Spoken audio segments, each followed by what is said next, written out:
Baik, kita mulai ya. Bismillahirrahmanirrahim.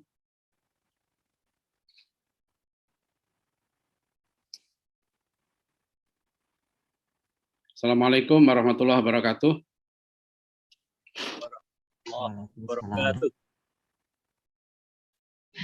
Alhamdulillah, wassalatu wassalamu ala rasulillah, wa ala alihi wa sahbihi wa mawalah, wa la hawla wa la quwata illa billah.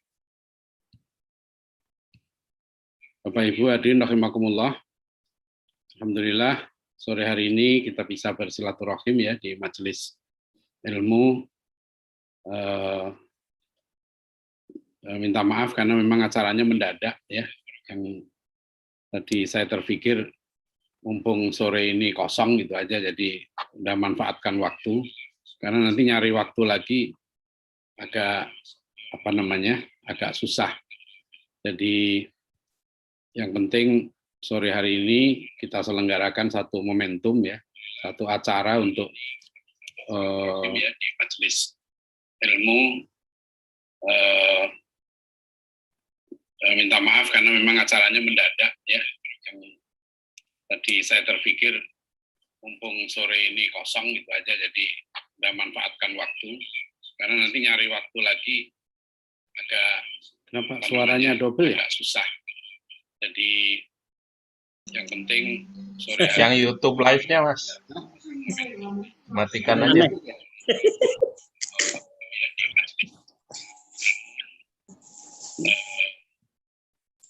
Double suaranya. Suaranya double, kenapa nih? Operator yang YouTube-nya Mas. Matiin soundnya. Operator yang YouTube. Ini kenapa suaranya double? Bentar. Yang YouTube live-nya Mas.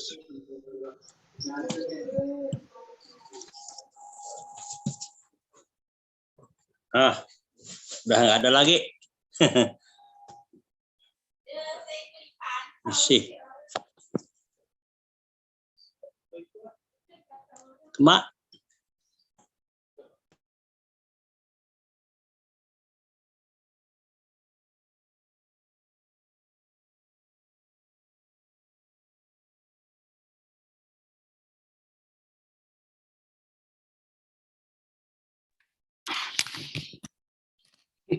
Iya, ini udah gaptek ini.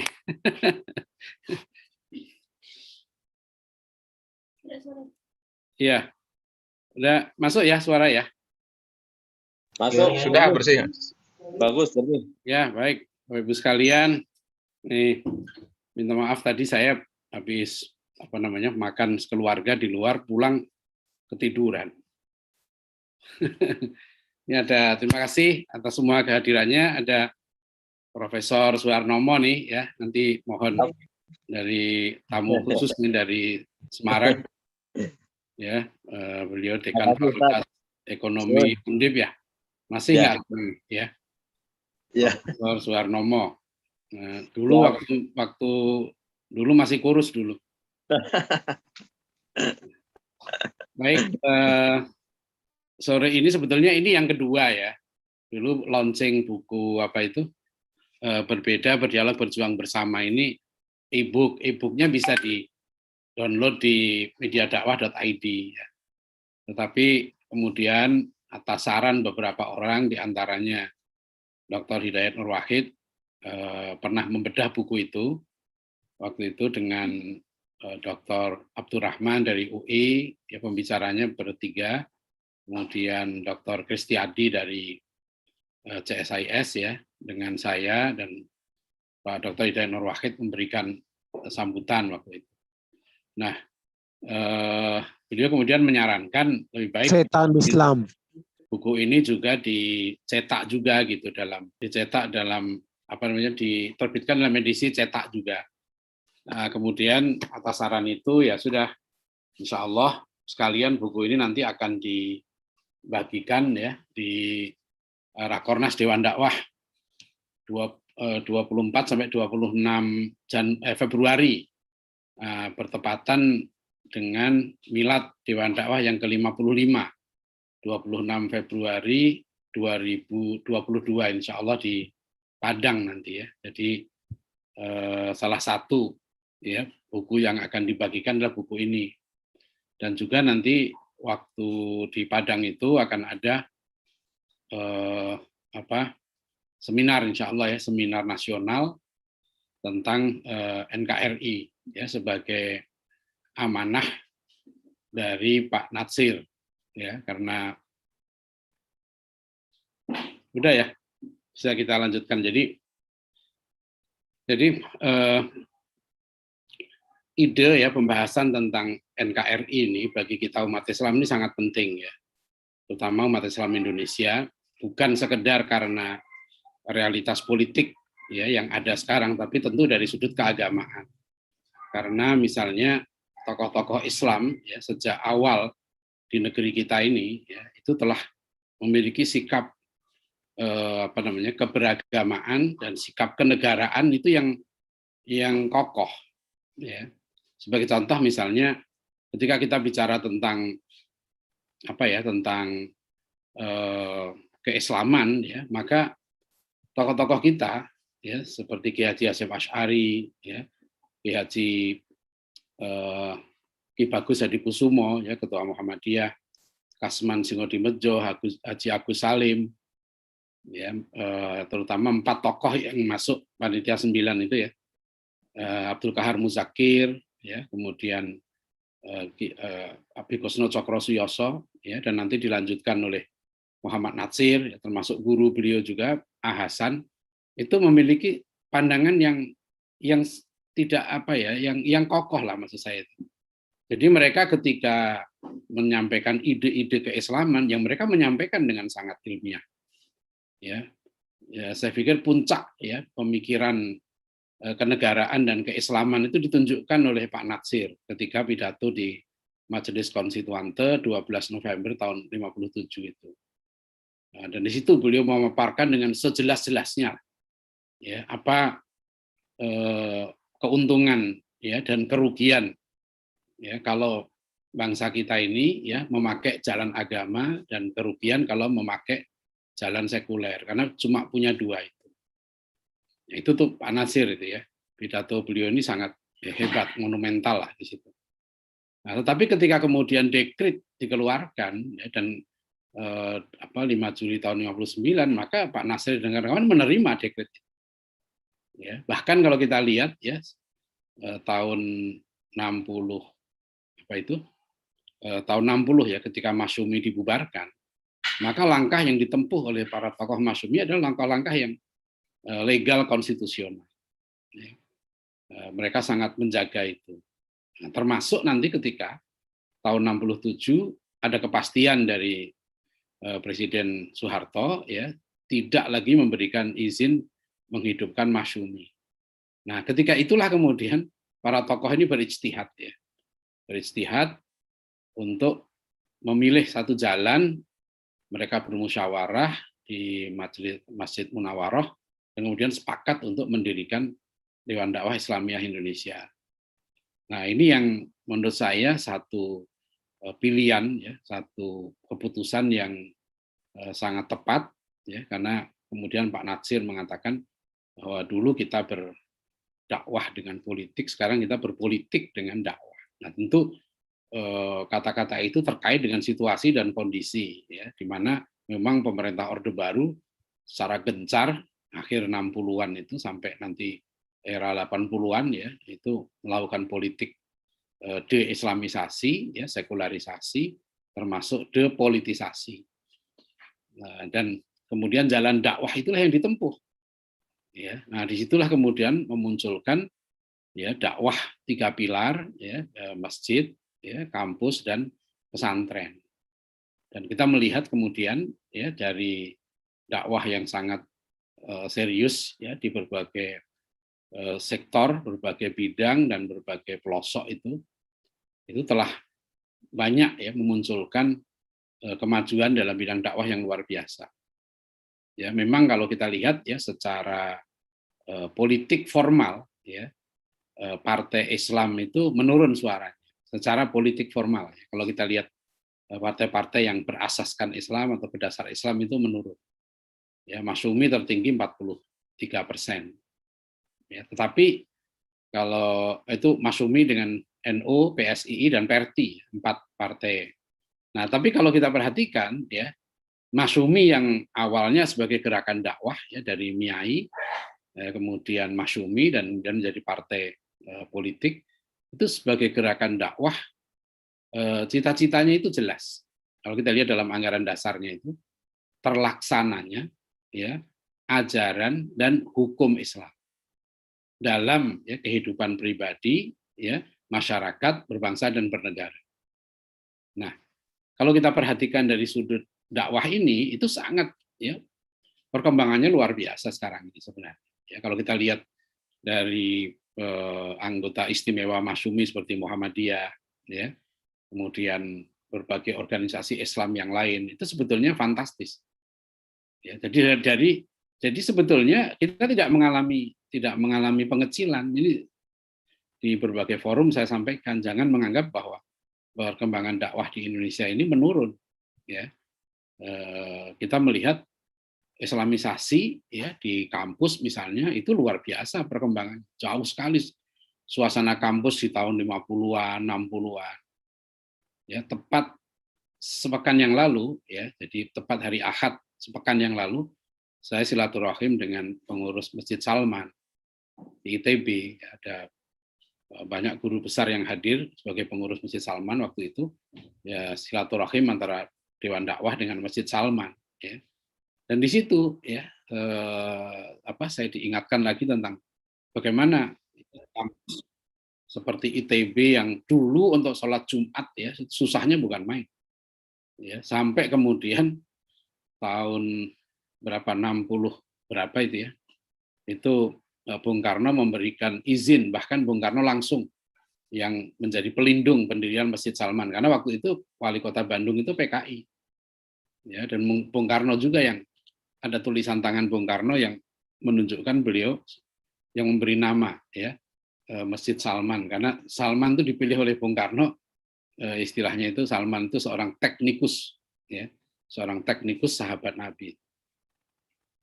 Jadi di situ Rahmatullah ya, bagaimana misalnya Pak Natsir gitu ya, itu bisa bekerja sama dengan Bung Hatta ya, mendirikan Universitas Islam yang pertama. Ketuanya Bung Hatta, sekretarisnya Muhammad Natsir. Itu 8 Juli tahun 45. Jadi kita kalau hanya melihat perdebatan-perdebatan di konstituante, perdebatan di BPUPK, ya tulisan-tulisan itu mungkin kita akan kaget ya dengan tokoh-tokoh itu kenapa tajam sekali ya di buku di bawah bendera revolusi itu kan ada tulisan Bung Karno judulnya Islam Sontoloyo. Ya, Bung Karno keras sekali dalam mengkritik ya, yang beliau sebut orang-orang Islam yang jumud ya, yang menghambat kemajuan. Kata-kata Bung Karno cukup keras. Ya, tapi ide Bung Karno yang mendukung Kemal Atatürk tahun 40 itu difasilitasi oleh tokoh Masyumi.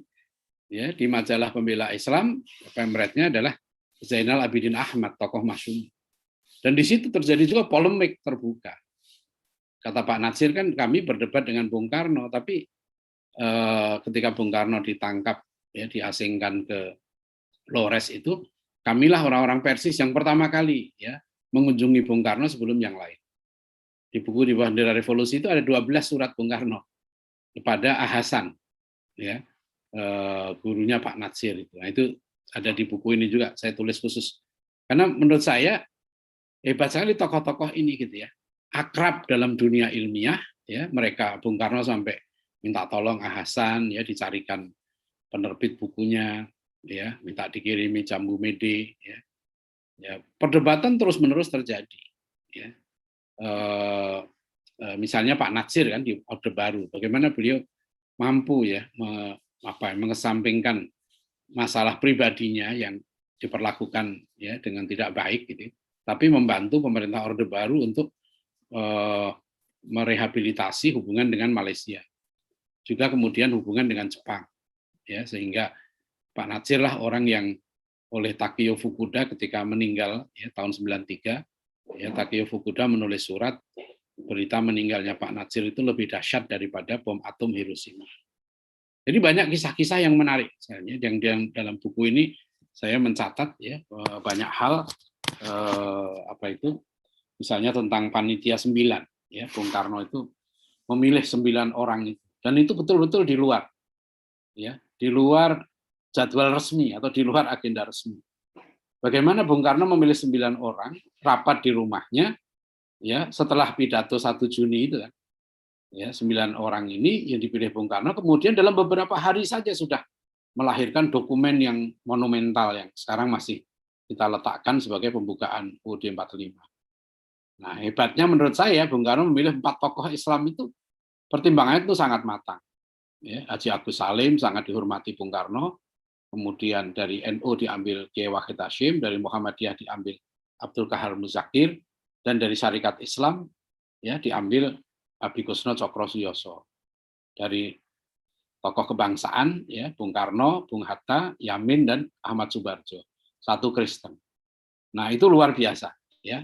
Keputusan itu dan mampu dalam waktu singkat ya melahirkan dokumen yang yang sangat historical gitu. Nah, ini kan wisdom ya, kebijakan. Nah, kemudian ada tentang dialog Bung Karno dengan Hasan, ya, kemudian keteladanan Muhammad Natsir menggalang persatuan dan menyelamatkan NKRI. Nah, itu juga cerita yang betul-betul harus harus diturunkan, disebarkan.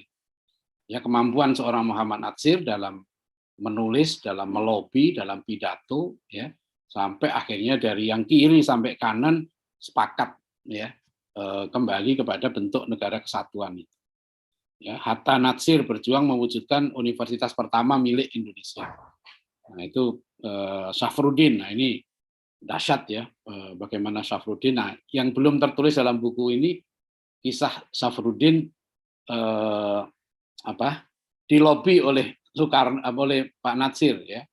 Karena waktu agresi militer kedua kan Bung Karno dan Bung Hatta sebagai presiden, wakil presiden dan beberapa menteri kan ditangkap semua oleh Belanda ya, dibuang ke Bangka kan. Nah, di sana kemudian ditawari oleh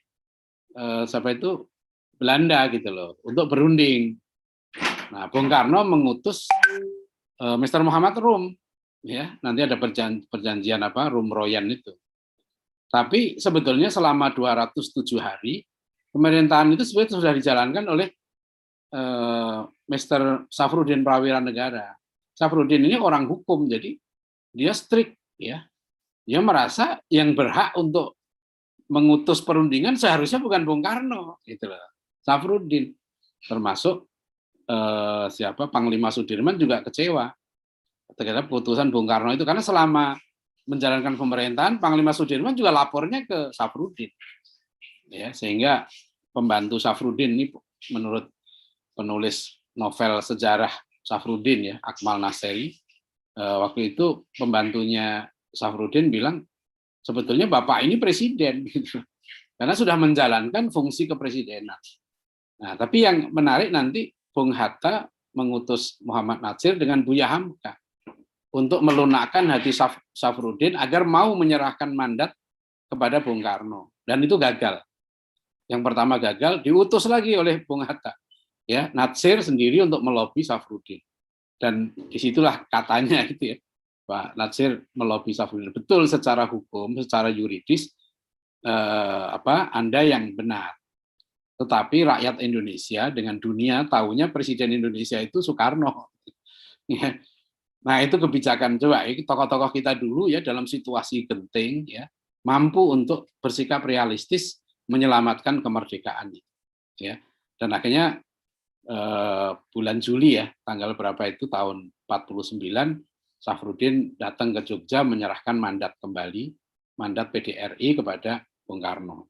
Itu Syafruddin ya. Jadi ada satu artikel juga yang sini saya tulis tentang jangan lupa kita pernah bersatu. Umat Islam itu sering bicara perpecahan, tapi jangan lupakan dari tahun 39 ya sampai tahun 54 umat Islam pernah bersatu. Ya, di bawah satu pimpinan. Pimpinan tertinggi waktu itu adalah Kiai Haji Hasyim Asy'ari sebagai Ketua Majelis Syuro Masyumi. Nah, ini pernah, dan perpecahan kemudian atau perpisahan lah, mungkin bukan perpecahan. Ya, perpisahan itu bukan karena faktor mazhab, bukan karena faktor agama, tapi lebih kepada perbedaan pandangan dalam beberapa hal, termasuk terutama dalam bidang politik gitu ya. Nah itu jadi ada satu pengantar yang saya tulis di sini, bagaimana saya tetap optimis ya bahwa Indonesia ini insya Allah akan tetap bersatu ya, karena justru peranan umat Islam ya. Jadi susah ya, karena sekarang misalnya gini, peranan NU, Muhammadiyah, Dewan Dakwah, ormas-ormas Islam itu kan ada di seluruh provinsi. Ya, jadi kalau Indonesia mau pecah, itu salah satu yang menghalangi gitu ya, faktor perekat sekarang itu adalah ormas-ormas Islam itu. Nah ini yang menurut saya peran penting ya dari organisasi Islam ya semua untuk tetap ya menjaga NKRI itu.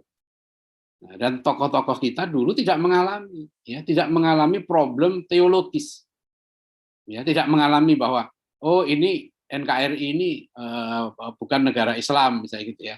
Nah, berarti ini harus ditinggalkan, enggak ya. Ketika kita berada di kapal NKRI ini, tokoh-tokoh kita berjuang untuk itu.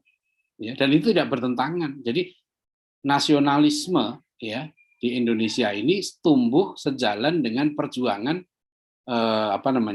mengusir penjajah, kemerdekaan. Ya, jadi kalau kita bicara, makanya konsep Profesor Muhammad Nur ketika bicara nasionalisme di Malaysia, ada tulisan beliau mengajukan konsep pada pemerintah, nasionalisme yang tepat itu adalah just nationalism. Jadi nasionalisme yang adil.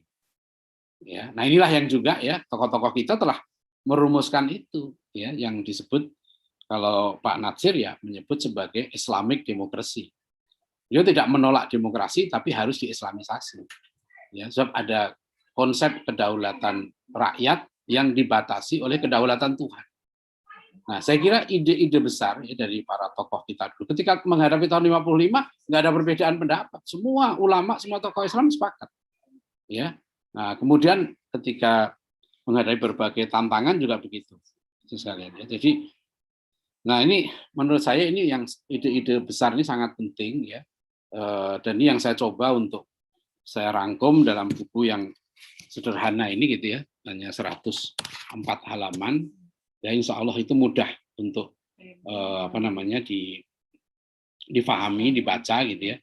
Nah, supaya kita tidak mengalami problem teologis, maksud saya gitu loh. Dalam kita ini bisa menjadi orang Muslim yang baik sekaligus orang Indonesia yang baik. Nah, itu ya, jadi untuk menjadi orang Muslim yang baik ya sekarang ini itu tidak harus mendukung ISIS. Nah, itu loh, itu gampangannya begitu. Karena dulu saya ingat ya kira-kira 5 tahun yang lalu waktu ISIS awal-awal menang itu, wah itu zaman itu saya ketemu dengan beberapa orang gitu ya, dan tidak sedikit ustadz gitu ya yang zaman itu melihat kehebatan ISIS katanya itu sudah menyatakan ISIS itu satu kekhalifahan yang harus didukung.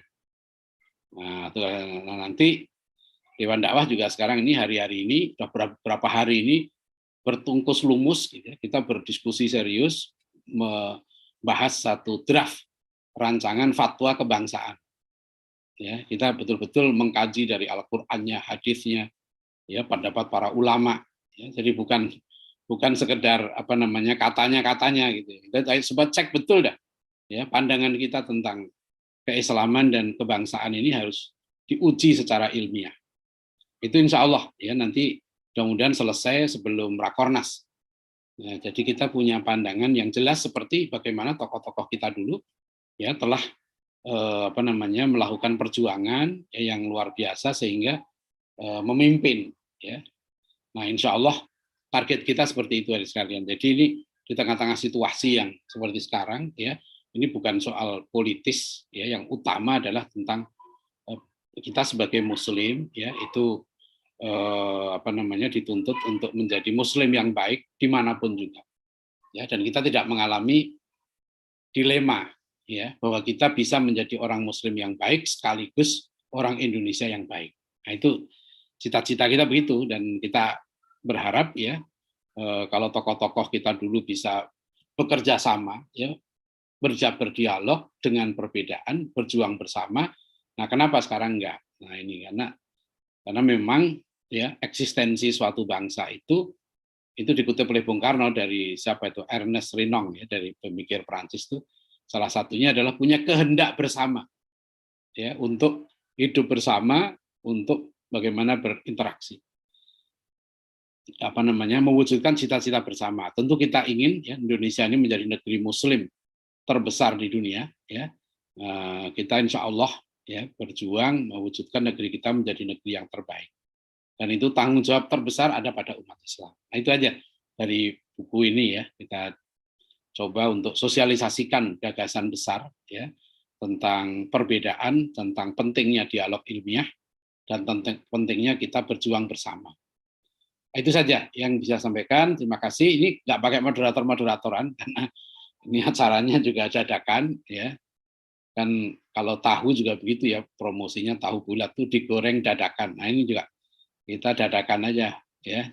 Tadi saya juga dadakan, tadi Prof. Suharnomo ya, silahkan mohon kesediaannya untuk menyampaikan ungkapan perasaannya.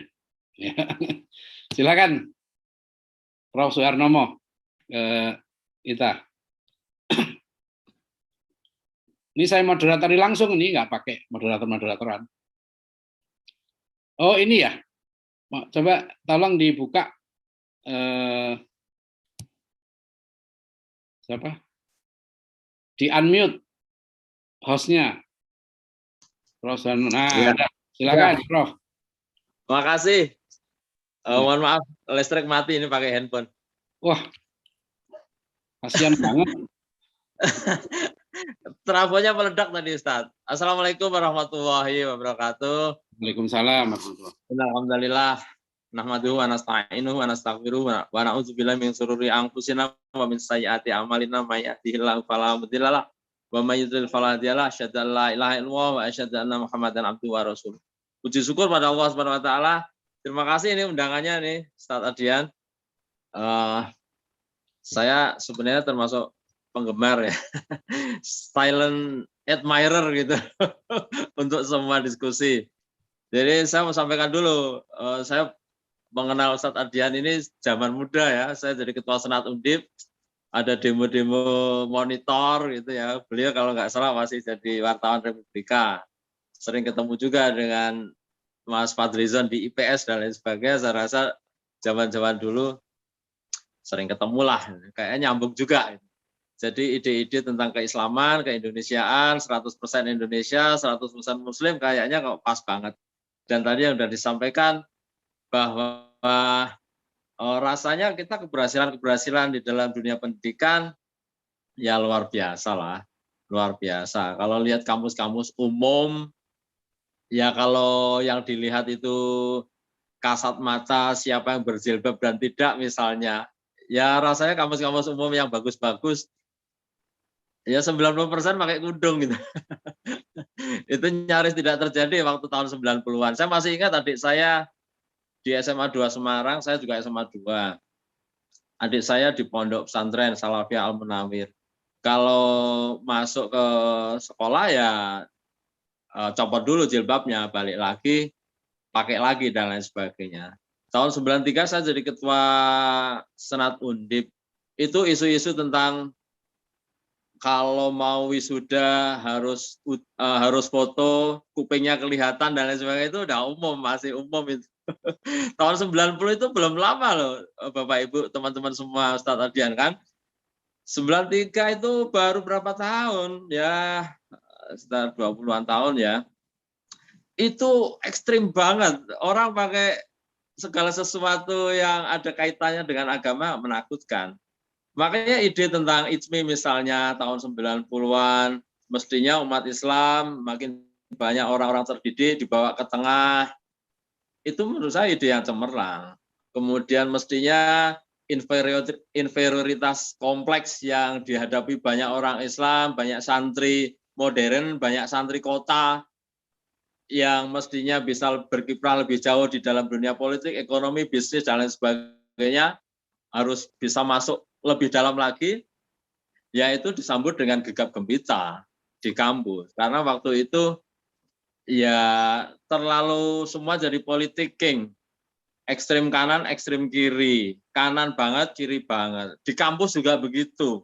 Kalau saya capnya adalah aktivis hijau, ya saya nyaris mustahil jadi dekan FEB Undip itu yang kayaknya di Jawa Tengah, di Undip secara umum ya harusnya merah. Gitu. Tapi lama-lama itu kok jadi luntur juga. Artinya sudah mulai banyak membaik, yang perform baik ya disupport. Jadi ide-ide tentang bendera merah, hijau, kuning dan lain sebagainya itu lama-lama menjadi hilang. Dan saya lihat teman-teman yang merah banget pun sekolahnya anak-anaknya di Al-Azhar itu. Jadi itu sebuah keberhasilan. Dulu kita nggak pernah membayangkan ada sekolah dari tempat lain yang katanya bagus-bagus, sekarang banyak tutup. Terutama di level SD, SMP, dan SMA. Banyak sekali.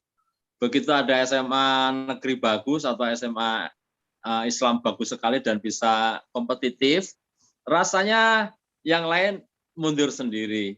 Ini fakta loh, fakta di banyak tempat. Itu juga keberhasilan. Hanya sayangnya selama ini kita selalu melihat kenapa sih representasi selalu Partai Islam, PKB, dan lain sebagainya.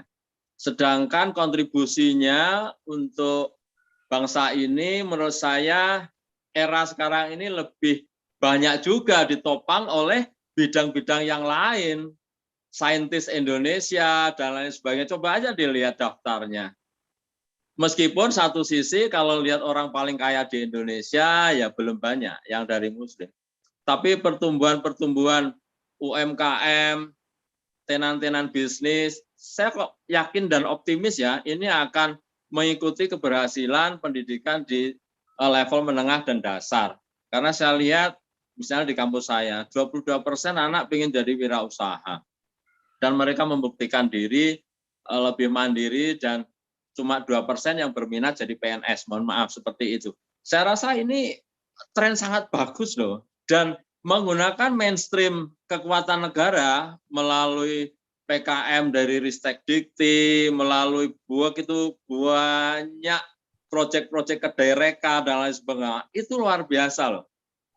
Asal sekali lagi, satu, kita optimis. Yang kedua, kita tidak inferior. Yang ketiga, kita tidak berantem untuk hal-hal yang tidak penting. Seringkali kan kita berantem untuk hal-hal yang nggak penting. Nah, kalau itu bisa kita lakukan, sekali lagi orientasi kita adalah anak turun dari santri-santri yang dulu berjuang di hutan-hutan melawan penjajah. Dan kita adalah pewaris sah itu gitu.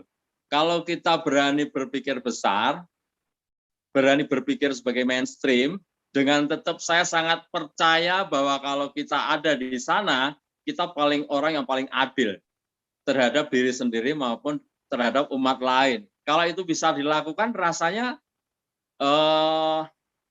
NKRI ini akan sustain. Kalau mengikuti pemikiran Ustadz Adian, saya rasa aman sekali ini. NKRI 100%, Islam 100%. Kita tidak ada lagi konflik di dalam otak kita, atau kita tidak merasa ada sesuatu yang harus mempertentangkan diri antara menjadi Muslim yang bagus dan menjadi warga negara yang baik. Saya contohkan diri saya ya, saya ketua RT 2 periode, tapi saya juga ketua takmir dan lain sebagainya. Di kampus ya fun-fun saja. Artinya kan perlu banyak wajah-wajah di mana akseptabilitas kita dan kualitas kita itu juga diterima oleh orang lain. Kalau makin banyak orang percaya diri dengan itu, ya rasanya kita akan masih bisa lebih banyak lagi berperan. Problemnya kan sebagian dari umat kita kadang-kadang kalau mengkritik teman yang lain itu kasar sekali. Saya kan ada di banyak grup tentang bank, ini benar nggak sih syariah dan lain sebagainya. Semuanya dikritik dengan kasar sekali gitu. Padahal kalau mengikuti tadi yang disampaikan Ustadz Adian, pemikiran-pemikiran orang-orang top dulu kita, founding fathers, itu kan keren. Ada yang milih jalur nasionalis, jalur agama, tapi enak gitu loh. Hidup sehari-hari ya fun aja, saling tolong. Ada orang yang mau meninggal ternyata harus didoain oleh orang Muslim dan lain sebagainya. Saya rasa ini bisa menjadi patokan. Jadi saya terima kasih Anas atas bukunya ini Ustadz Adian. Saya akan baca, sebarkan juga, dan mudah-mudahan ini akan menjadi optimisme baru bagi generasi di Indonesia. Mestinya kita inilah pewarisah negara ini dengan mainstream yang benar, kita yang paling adil, dengan tentu saja kompetensi dan kualitas yang memang bisa bertarung dalam tanda petik dengan umat lain dan tidak menjadi umat yang pemarah. Terima kasih Ustadz Adian. Assalamualaikum warahmatullahi wabarakatuh. Waalaikumsalam warahmatullahi wabarakatuh. Terima kasih Profesor Ahmad Suharnomo. Pakai Ahmad nggak dulu ya? Harusnya gitu Ustadz. Kayak dulu Ahmad Sumargono, ya kan nama Iya. aslinya Sumargono, tapi supaya kelihatan agak Islami dikasih Ahmad kan Ahmad Sumargono. Ya itulah sebenarnya ya memang apa namanya ada satu hadirin sekalian yang apa tadi saya katakan ya di era sekarang ini tantangan kita makin berat ya karena medsos kita masuk era namanya zaman post truth sekarang ini pasca kebenaran di mana di era atau yang Prof Tom Nichols dari Harvard University menulis buku The Death of Expertise ya matinya kepakaran. Ini fenomena di Amerika. Itu orang sekarang ini bukan diikuti karena kepakarannya, karena otoritas ilmunya, tapi karena popularitasnya, ya karena fanatisme kelompoknya. Nah, jadi itu terjadi di Amerika yang dikhawatirkan oleh Prof. Tom Nichols ini, ya bahwa orang diikuti akhirnya ya karena suaranya yang lantang atau karena apa gitu ya, tapi bukan karena dasar ilmunya. Ya otoritas ilmunya itu. Nah, di era sekarang ini di era medsos ya itu begitu apa namanya begitu mudah ya orang untuk salah paham ya orang untuk apa suuzon ya kemudian bahkan sampai kepada kemudian hanya karena satu peristiwa ya itu kemudian hancur persaudaraan ya, yang sudah dibangun kadang-kadang sekian puluh tahun ya itu menjadi apa cepat rusak lah. Nah, ini karena aspek fatabayyanu itu tidak ditegakkan. Tadi ya Prof. Suharnomo, terima kasih. Silakanlah kita kan sekarang ini sore ini memang nggak ada acara khusus ya kan ini cuma makan-makan aja ya di tempat masing-masing silakan. Silakan siapa yang mau ngomong ya monggo ya silakan siapa yang mau menyampaikan administrasi apa namanya administrasi aspirasi. Saya lihat di sini ada maksudnya ada apa sesepuh kita juga ini Bapak Sri Bintoro ya dari Lombok dari Mataram. Ini tokoh senior Muhammadiyah di sana, tokoh apa namanya Dewan Dakwah juga. Ini alhamdulillah hadir. Ada Pak Ali Bowo nih saya lihat ya, Pak Ali Bowo dari Semarang nih. Dari apa? Unisula. Agung ya Unisula. Ya ini ada sekalian ya kalau silahkan kalau ada yang mau menyampaikan aspirasinya ya pandangan-pandangannya.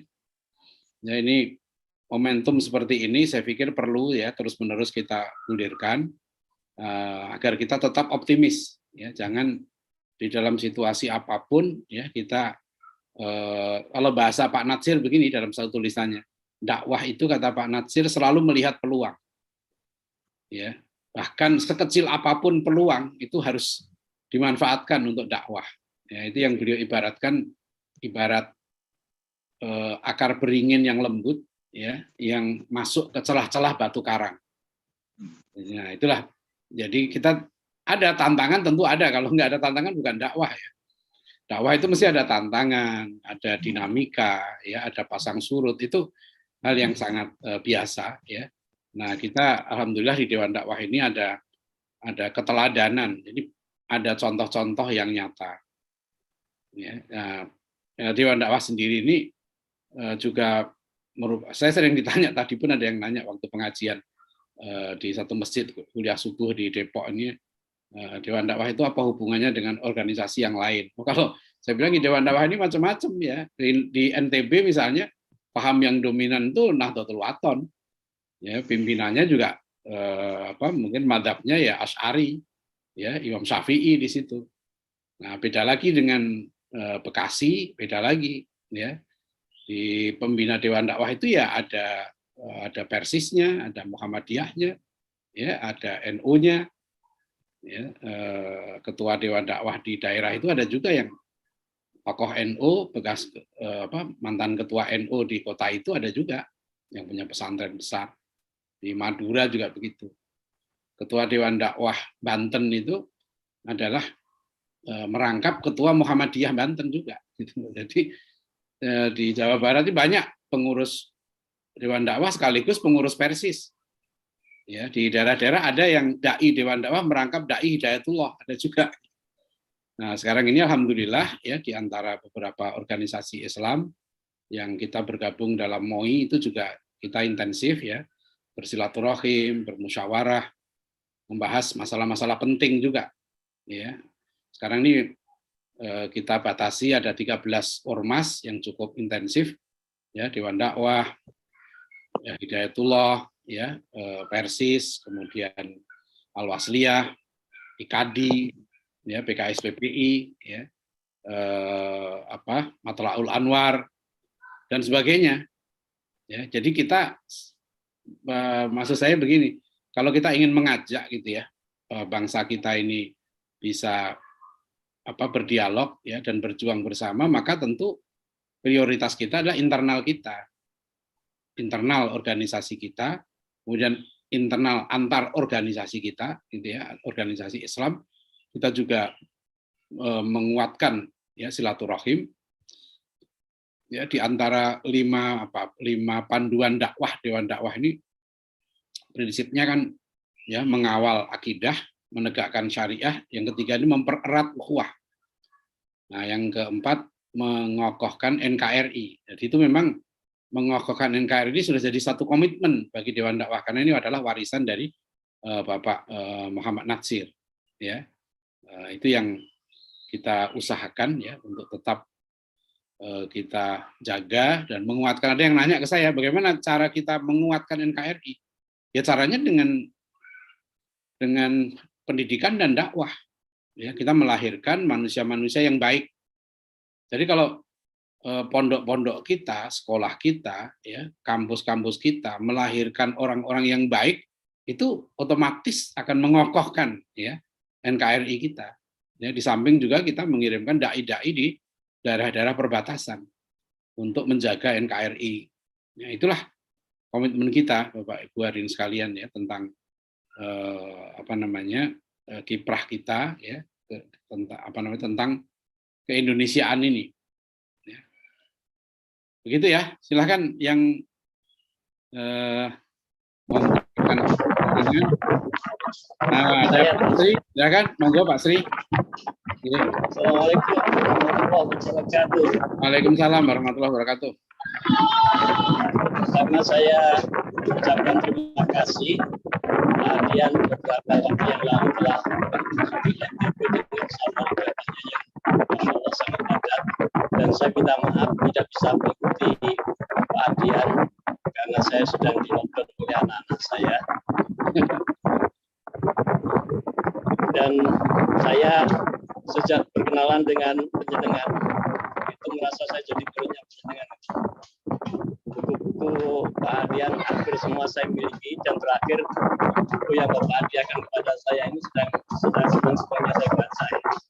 Mudah-mudahan buku yang sekarang ini dilancarkan, ditunjukkan, saya juga segera bisa memiliki untuk membaca.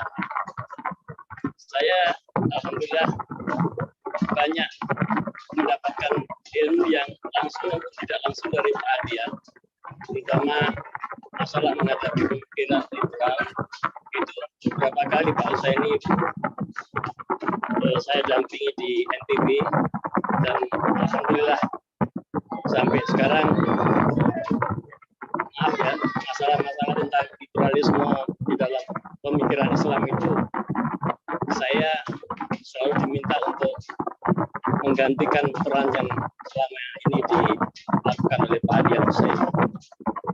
Dan alhamdulillah Dewan Dakwah NTB sekarang sudah mempunyai ADI, dan Pak Adian sudah menyaksikan sendiri, walaupun kecil, tapi alhamdulillah di bawah seorang ustadz yang luar biasa dedikasinya, Ustadz Ahmad Mukhlis, alhamdulillah sudah mulai berjalan dan sebagian mahasiswanya sudah diterima di SD di Muhammad Nasir. Saya sangat gembira sekali bisa mengikuti Zoom ini.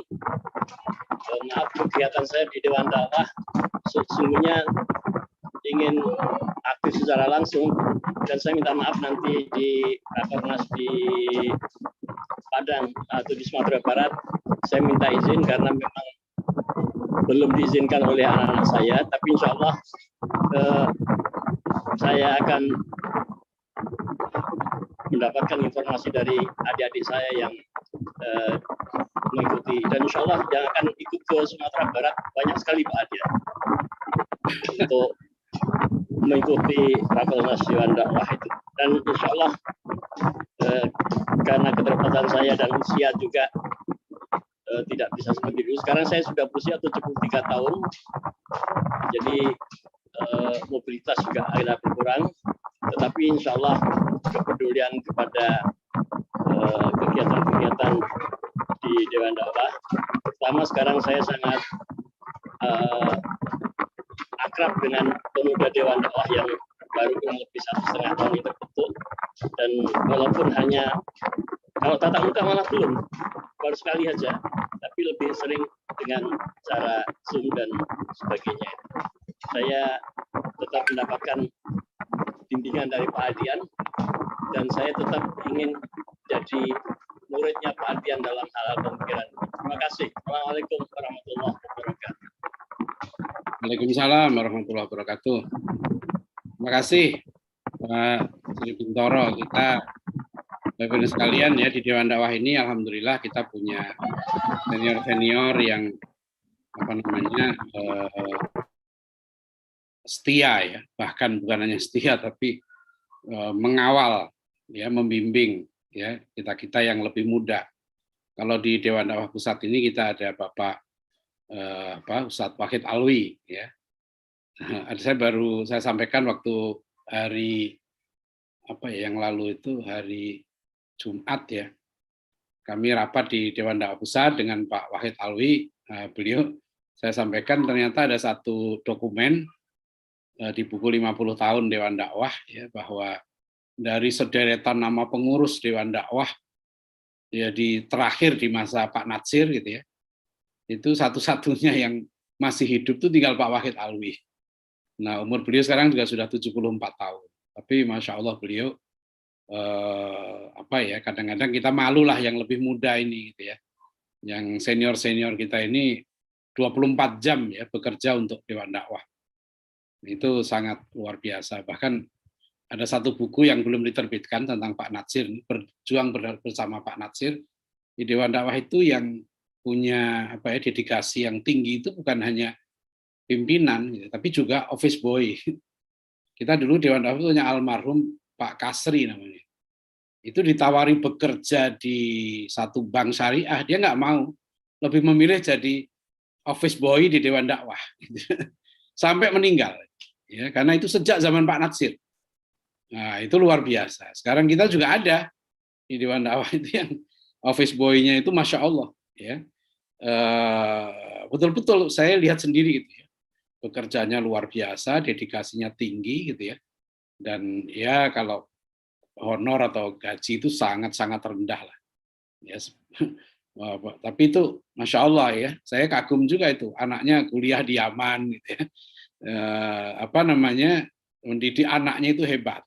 Nah, jadi kita ini saya kira ya warisan dari para pendahulu kita ya, Pak Natsir, Pak Safrudin, ya, Pak Prawoto Mangkusasmito dan sebagainya gitu ya. Dan itu terasa.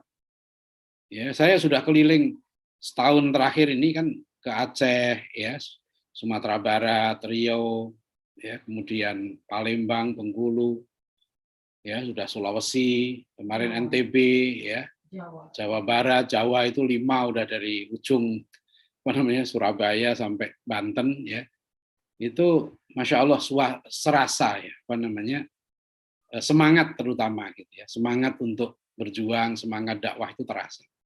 Ya, ya ada masalah-masalah yang muncul tentu ada, nggak ada, tidak ada hidup atau berjuang tanpa masalah itu nggak ada. Perbedaan pandangan itu selalu ada, ya perbedaan pendapat itu selalu ada, biasa itu. Ya, saya dengar dari tokoh-tokoh senior di Dewan Dakwah dulu bapak-bapak kita katanya kalau rapat itu dari luar terdengar betul itu sampai gebrak-gebrakan meja.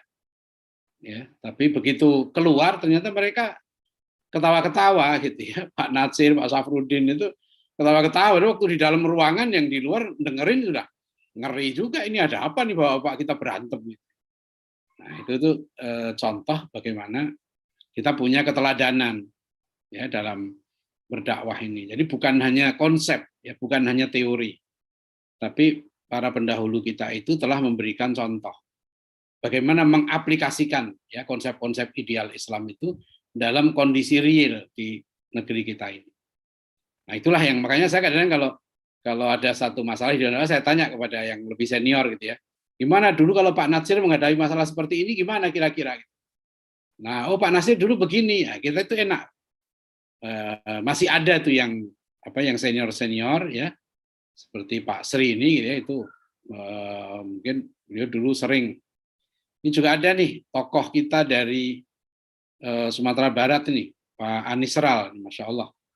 Buya Anisral ini sekretaris Dewan Dakwah di Sumatera Barat, juga sekaligus sekretaris di YARSI, ya, Yayasan Rumah Sakit Islam Ibnu Sina Sumatera Barat.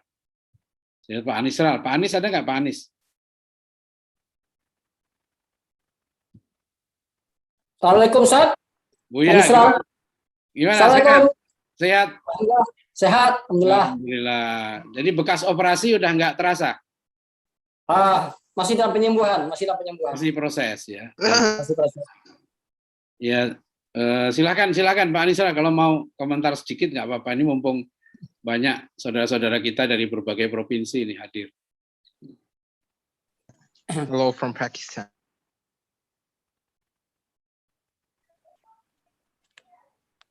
Silakan Bu ya. Ini ada sinyal kurang bagus, Ustaz. Iya. Sinyal ya. Ya. Oke.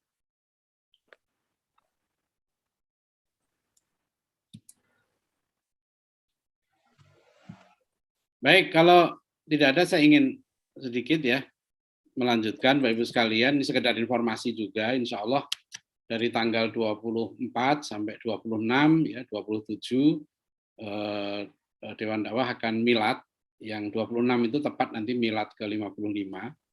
Nah, tentu usia 55 tahun ini bukan muda lagi ya, tapi kita sudah harus menentukan jati diri kita ya, dan semangat keteladanan dari para tokoh-tokoh kita untuk bagaimana kita menjadi ya lembaga dakwah yang profesional, ya, lembaga dakwah yang elegan, ya, yang sesuai dalam buku Fiqh Dakwah Pak Natsir itu, ya, itu hampir sepertiganya membahas tentang hikmah.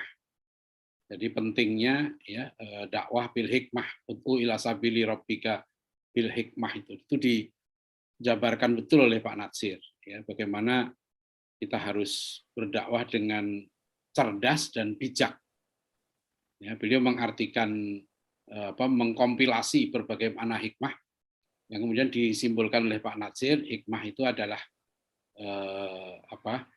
ilmu yang bermanfaat, ya, yang melahirkan, yang mendorong seorang untuk melakukan perbuatan yang bermanfaat, gitu ya, yang produktif.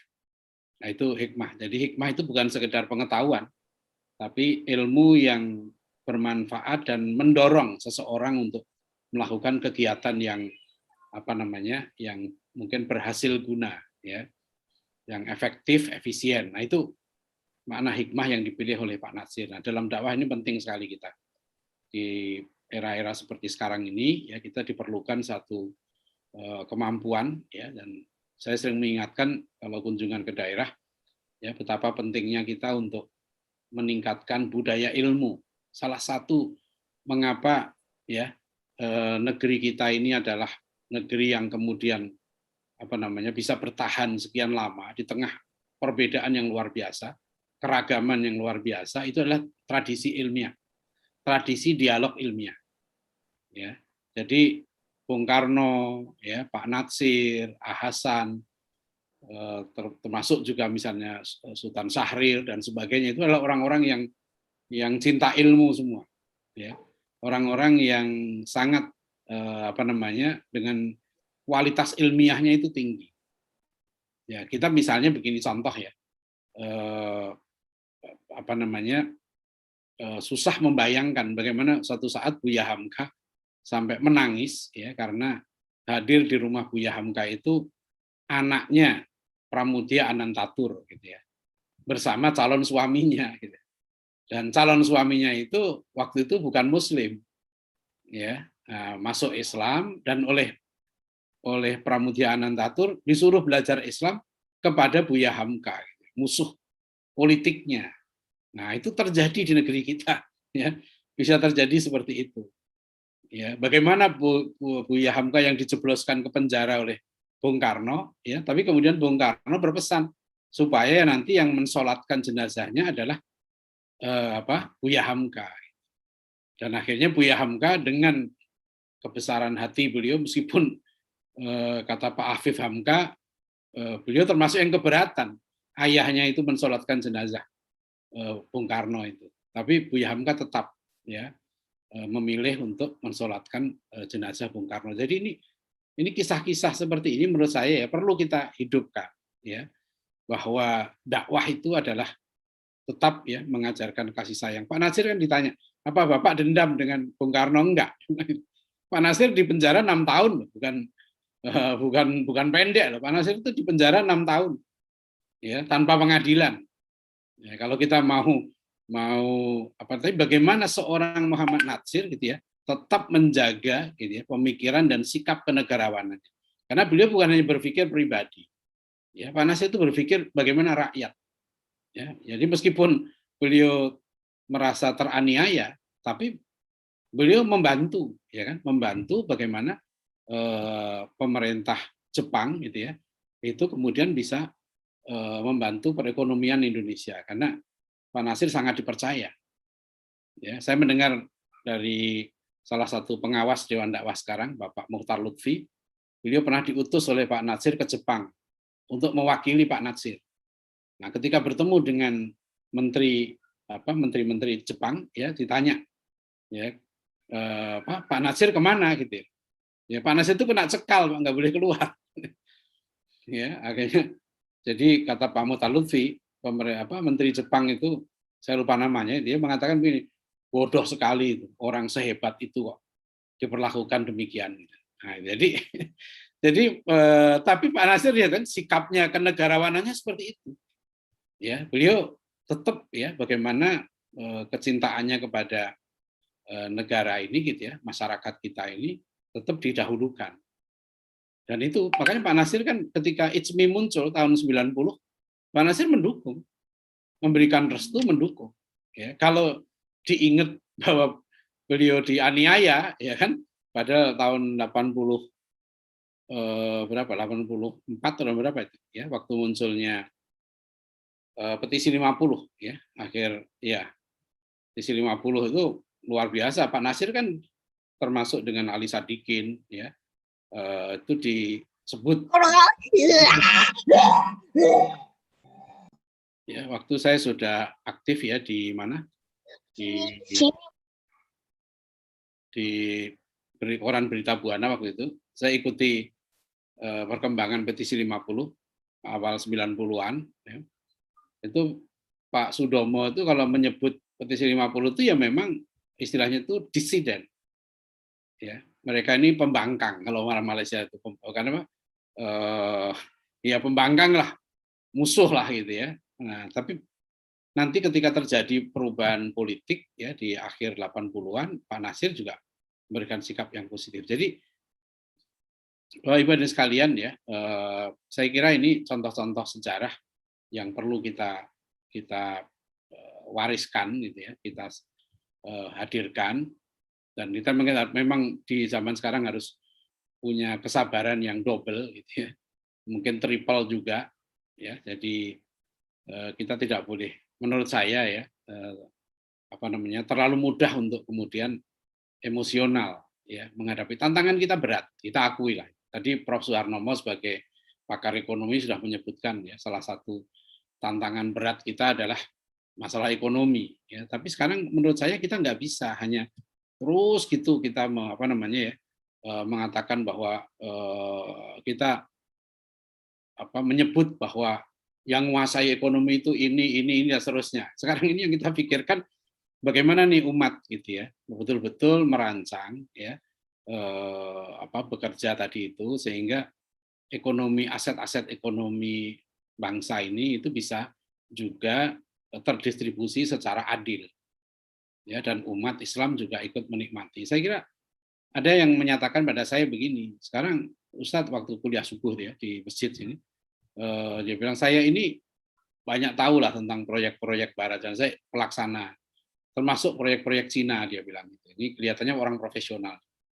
Beliau cerita ke saya supaya udah Ustadz, sekarang nggak usah kepedulikan barat katanya, kita lebih fokus ke Cina saja. Karena Cina lah yang saat ini banyak berkuasa di negeri kita ini. Nah, saya katakan nggak bisa begitu, Pak. Tapi saya setuju bahwa kita harus punya kepedulian yang serius ya tentang bangkitnya kekuatan ekonomi Cina ini. Tetapi juga saya bilang, kita jangan lupa bahwa Islam itu punya keunggulan dakwah menghadapi peradaban manapun, termasuk peradaban Cina. Kan tugas kita berdakwah pada mereka.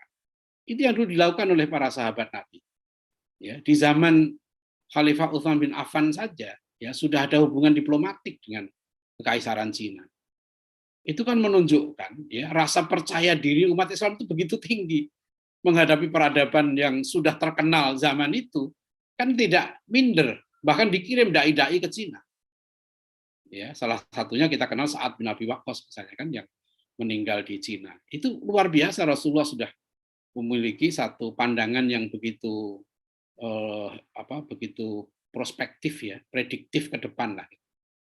Nah, saya kira dakwah ini memerlukan begitu yang tadi Prof. Harnomo menyebutkan, ya percaya diri, dan itu yang ditanamkan. Kalau Bapak Ibu sekalian membaca tulisan Mr. Muhammad Rum sangat menarik, dulu dimuat di majalah Prisma yang kemudian diterbitkan oleh LPTKIS menjadi satu buku, yaitu ada Pak Dirman di situ, ada tentang Agus Salim. Mr. Muhammad Rum menulis, ya Pak Rum ini kan tulisannya hebat sekali, ya sangat faktual, sederhana, tapi berisi pemikiran-pemikiran tinggi. Pak Rum itu menceritakan bagaimana hebatnya Haji Agus Salim mendidik 10 anaknya itu sendirian, maksudnya nggak disekolahkan, yang terakhir aja disekolahkan setelah merdeka, karena Pak Haji Agus Salim nggak mau menyekolahkan anaknya ke sekolah-sekolah Belanda. Beliau sebut pendidikan Barat ini adalah penuh dengan lumpur. Padahal Haji Agus Salim adalah didikan Belanda. Tapi kata Pak Rum ya, Haji Agus Salim itu mendidik anaknya. Sejak lahir aja sudah dididik bahasa Belanda. Anak-anaknya itu lancar bahasa Belanda sejak kecil. Dan sudah baca buku-buku ya, standar misalnya SMA waktu itu gitu ya, anak-anak yang beliau masih umur 9 tahun, anak-anaknya itu sudah mahir. Ada satu cerita yang diceritakan Pak Rum itu gini, anaknya Haji Agus Salim itu ketemu orang Belanda, ya, dipujilah dia, ya, bapak kamu itu hebat sekali bahasa Belandanya, seperti orang Belanda. Anaknya Haji Agus Salim ini marah, bapaknya dipuji seperti itu marah. Dia bilang, bapak saya memang pintar bahasa Belanda, tapi tidak seperti orang Belanda. Jadi, nah itu kata Pak Rum ya. Bagaimana Haji Agus Salim itu menanamkan rasa percaya dirinya pada anak-anaknya, ya punya izzah, ya. Nah ini yang kita perlu, ya. Nah, jadi ya kita mengakui ya kampusnya Prof. Suharnomo ini bagus, ya apalagi ekonominya lah, gitu ya bagus. Tapi Sekolah Tinggi Ilmu Ekonomi Hidayatullah di Depok itu nggak lebih itu menurut saya lebih bagus dari Fakultas Ekonomi UI gitu. Nah itu yang orang kita belum percaya diri. Dia Pak Natsir itu bikin kampus UII itu sekarang ini kan, itu kan dulu begitu dengan semangat yang tinggi. sampai pamannya Prabowo yang meninggal di Lengkong itu, siapa namanya itu, Subianto itu ya, Letkol Subianto, itu kan pindah dari sekolah tinggi kedokteran ke sekolah tinggi Islam. Ya, karena waktu itu yang mengajar di sekolah tinggi Islam orang-orang hebat. Di situ ada H.M. Rashidi, ya kan, ada Abi Kusno Cokrosuyoso, ada Abdul Kahar Muzakir, itu lulusan Mesir. Di zaman itu umat Islam sudah sangat tinggi pendidikannya, kualitasnya. Nggak kalah dengan kualitas pendidikan Belanda. Nah, itu yang saya juga sering ingatkan teman-teman. Madrasah Al-Irsyad tingkat aliyah di Jakarta 1913. Itu kalau kita lihat kurikulumnya dan guru-gurunya sudah sangat hebat. Ya, guru-gurunya itu hadir waktu itu berasal dari Sudan, dari Tunis, dari Saudi, dari Mesir, dari Turki. Itu madrasah aliyah ya. Di zaman, jadi umat Islam dulu melawan penjajahan ketika Belanda buat pendidikan yang bagus, tokoh-tokoh kita juga buat pendidikan yang bagus juga. Ya, sehingga nanti ini melahirkan ulama-ulama. Itu, jadi saya di Facebook saya kan saya tulis, dulu di zaman penjajahan madrasah-madrasah di Jakarta itu melahirkan ulama, melahirkan guru-guru yang hebat. Ya, nah sekarang apa kabarnya setelah kita merdeka? Ya, jadi ini saya kampanyekan nih kemarin khutbah di Keramat, tadi juga kuliah subuh. Nanti hati-hati ya, jangan dikit-dikit ngomong menteri pendidikannya siapa, presidennya siapa, itu nggak ada alasan. Kamu kenapa nggak didik anak dengan benar? Habis presidennya begini, menterinya begini, loh kan nggak ada urusan dong. Dulu di zaman penjajah aja pemimpin tertingginya kafir, ya menteri pengajarannya orang Belanda, ya, tetap Muhammadiyah membuat pendidikan yang hebat. Ya, Syarikat Islam punya pendidikan yang hebat. Gontor di situ lahir.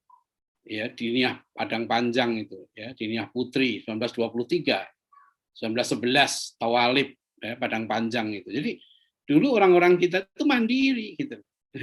Mau pemimpinnya siapa, mandiri. Ya, kita buat lebih bagus dari mereka. Ya, saya ingat Prof. Alatas, cerita Profan waktu, kenapa Prof. Alatas kok nggak ngirimkan artikel ke jurnal yang di Oxford, ke Leiden, buku-bukunya nggak diterbitkan di sana. Prof. Alatas jawabannya sederhana saja. Kita bisa buat yang lebih baik dari mereka. Nah, itu jawabannya. Nah, itu yang berat itu beliau. Ya, dia jawabannya gitu. Kita buat sendiri yang lebih bagus dari mereka. Nah, itu yang sekarang tantangan kita. Ya, Prof. Soeharno tadi, itulah dulu contoh tokoh-tokoh kita di sekalian. Jadi kalau ya ini bagaimanapun ke depan ya, Pak Natsir ini telah memberikan keteladanan sehingga kadang-kadang ya saya sekarang berada di posisi yang harus meneruskan kepemimpinan Pak Natsir itu kan berat banget. Ya, ada satu fase di Dewan Dakwah setelah Pak Natsir meninggal, itu nggak ada yang berani menggantikan Pak Natsir. Sampai ada yang bilang, kursi Pak Natsir aja nggak ada yang berani menduduki. Jadi setelah Pak Natsir meninggal, Dewan Dakwah itu dipimpin oleh kepemimpinan kolektif. Itu ada Prof. Rashidi, ada Dr. Anwar Haryono, kalau nggak salah sampai lagi berapa tokoh itu kepemimpinan kolektif, ya, karena nggak merasa nggak layak gitu loh menggantikan Pak Natsir. Nah, saya kalau sekarang ditanya, apa kita bisa melahirkan orang seperti Pak Natsir? Jawaban saya, bukan bisa, itu pertanyaannya salah. Itu wajib. Nah, gitu. Jadi pertanyaannya bukan bisa, tapi kita wajib, ya, harus bisa melahirkan orang-orang ya yang memang seperti Pak Natsir. Tentu dengan corak yang berbeda, ya, tantangannya juga berbeda. Tapi Pak Natsir kan lahir dari proses pendidikan. Pak Natsir itu lahir dari proses pendidikan. Buya Hamka lahir dari proses pendidikan. Ya. Ketua Majelis Fatwa Prof. Soeharno, saya tanya Dewan Dakwah, saya baca hadis-hadis tentang kemunculan Imam Mahdi, ya. Tapi saya nggak menjumpai proses kemunculan Imam Mahdi itu seperti apa. Apa Imam Mahdi itu nanti tiba-tiba turun dari langit, atau muncul dari dalam bumi, atau dia lulus doktor dari beberapa kampus, misalnya gitu ya. Atau Imam Mahdi itu sekarang sebetulnya juga bergelar kiai haji gitu loh, misalnya. Dia hasil pendidikan juga. Nah ini, tolong saya bilang, saya belum ketemu hadis proses pendidikannya Imam Mahdi. Ya, Imam Mahdi ini kan manusia juga seperti kita. Ya, jadi kalau Rasulullah menyebut khairun nas qarni, ya, baik-baik generasi itu zamanku ini kan, itu kan proses pendidikan. Nah, itu yang tantangan kita sekarang ini. Makanya yang diwariskan oleh Pak Natsir, ya, kita nggak pernah memisahkan sebetulnya antara perjuangan di bidang ekonomi, budaya, politik itu nggak terpisah. Semua itu. Ya, jangan dianggap remeh pendidikan Al-Qur'an, revolusi pembaca tulis Al-Qur'an dengan Iqra, dengan Qiraati, dan sekarang loh udah muncul ratusan metode. Ya. Sampai saya pernah hadir di satu majelis terbatas, di situ ada Sekjen Kementerian Pendidikan Malaysia. Beliau mengakui, seorang profesor itu mengakui, untuk pendidikan Al-Qur'an kami kalah dengan Indonesia. Di Indonesia ini kata beliau luar biasa, perkembangan studi Al-Qur'an, terutama pesantren-pesantren tahfidz, rumah-rumah tahfidz itu diakui. Maka guru ngaji di Malaysia itu banyaknya orang Indonesia. Ya, itu orang Malaysia mengakui. Pokoknya kalau Indonesia yang lain boleh kalau, tapi kalau soal guru ngaji, mereka lebih memilih orang Indonesia. Ini luar biasa kan? Pendidikan guru ngaji. Dewan Dakwah ini sudah mendidik puluhan ribu guru ngaji. Maka kita sekarang ada bidang khusus studi pengembangan studi Al-Qur'an. Nah, Bapak Ibu sekalian, demikian. Jadi ini itu bukan kecil, ya, hal seperti itu. Ya.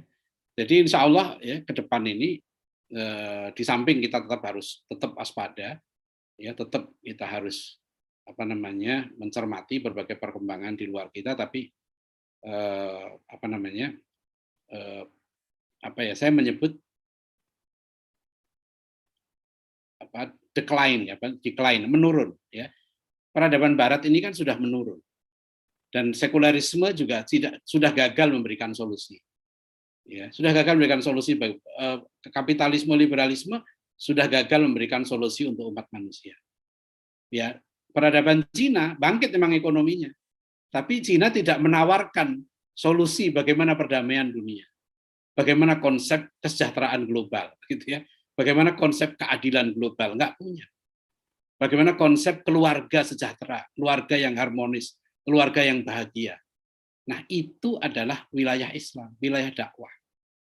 Nah, itu maksud saya. Jadi kita harus mengenali ya, potensi-potensi unggul dari karakteristik peradaban kita, ya, yang telah mampu berjaya selama ratusan tahun.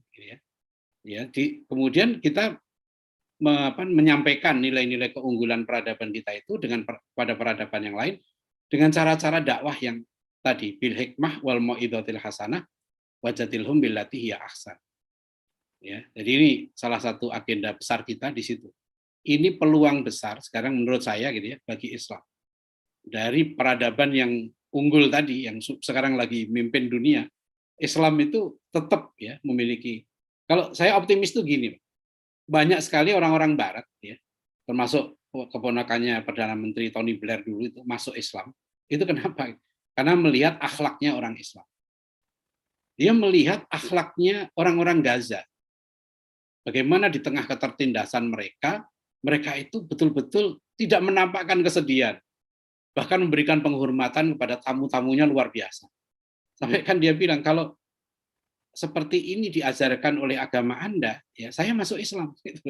Saya ikut agama Anda itu. Dan akhirnya beliau masuk Islam. Ya, menjadi salah satu pendakwah yang baik sekarang ini. Nah, itulah yang sebetulnya banyak sekali. Di tengah kelemahan umat Islam saja, masih banyak contoh-contoh ya umat-umat kita yang punya kepribadian yang sangat mulia. Dan itu menarik ya, banyak tokoh-tokoh dunia untuk kemudian mendekat kepada Islam. Bapak Ibu dan sekalian ya, saya kira demikian nih ya, sudah waktunya ya, menjelang jam 6 ini sudah lewat ya. Mudah-mudahan silaturahim kita pada sore hari ini ya, meskipun singkat ada manfaatnya ya. Kita tutup ya dengan doa kafaratul majelis. Subhanakallahumma wa bihamdika asyhadu an la ilaha illa anta astaghfiruka wa atubu ilaik. Assalamualaikum warahmatullahi wabarakatuh. Terima kasih. Ya. Sehat selalu. pada semuanya juga. Ini kayaknya Prof. Harnomo ini dikawal terus nih sama Ibu Harnomo nih kayaknya. Ya nggak dibiarkan sejengkal pun ya lengah. Ini betul kita harus dikawal terus tuh Bu, hati-hati tuh. Banyak penggemarnya dia itu. Hati, kata Nemo. Enggak, Ya, istri Pak Ali saya Bowo juga ya. Iya, Ustaz, ya. Itu harus dikawal itu. istri saya juga penggemar Ustadz Adian soalnya. Sebelum nanti Ustaz Adian bilang percuma dikasih wajah ganteng tapi cuma satu istrinya. Aman lah Adian, insya saya Allah. minta maaf, Kalau mau sholat maghrib dulu. Ya. Kalau dekat-dekat sama Ustadz Adian tuh mesti aman lah. kalau Ustadz Adian juga nggak punya keberanian. Itu penting itu ya. Jadi istri menyangka kita nggak punya keberanian, itu penting sekali. Jadi nanti kalau kejadian betul itu nggak akan percaya. Gitu loh. Nggak mungkin, mesti bilang gitu. Ya, nggak mungkin. Selama dekat Ustadz Adian aman. Ya itu yang penting kata-kata itu. Ya itu. Jadi istri saya juga begitu. Ya nggak ada dia kebetulan. Ya. Gitu ya, kita pamit dulu ya. Sangat Ustadz. Iya. Mari, Assalamualaikum. Iya,